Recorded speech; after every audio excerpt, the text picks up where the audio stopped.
আটা দিয়ে কী করে এরকম পারফেক্ট গোলাপ জামুন বানালাম সেটাই দেখে নিন।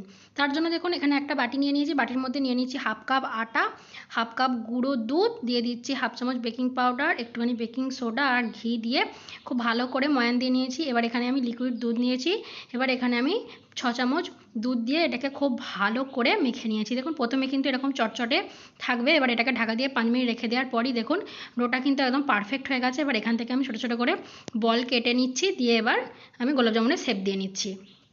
এবার এধারে একটা কড়াইয়ের মধ্যে বেশ অনেকটা পরিমাণে রিফাইন্ড অয়েল হালকা গরম করে গড়ে রাখা গোলাপ জামুনগুলো আমি এর মধ্যে দিয়ে দিলাম, দিয়ে এবার নাড়িয়ে চাড়িয়ে এটাকে আমি খুব ভালো করে ভেজে নেবো। দেখুন অনবরত নেড়ে চেড়ে এটাকে ঠিক এই রকম কালার করে ভেজে নিচ্ছি। এবার এধারে 1 কাপ চিনি, 1 কাপ জল দিয়ে একটা চিনির শিরা তৈরি করে নিচ্ছি। দেখুন চিনির শিরাটা তৈরি হয়ে গেছে, এবার ভেজে রাখা গোলাপ জামুনগুলো এর মধ্যে দিয়ে দিলাম, দিয়ে ঢাকা দিয়ে 15 মিনিট রেখে দেবো। দেখুন আধা ঘন্টা পর দেখুন এইরকম পারফেক্ট গোলাপ জামুন তৈরি হবে। ভালো লাগলে লাইক করে চ্যানেলকে সাবস্ক্রাইব করে দেবেন।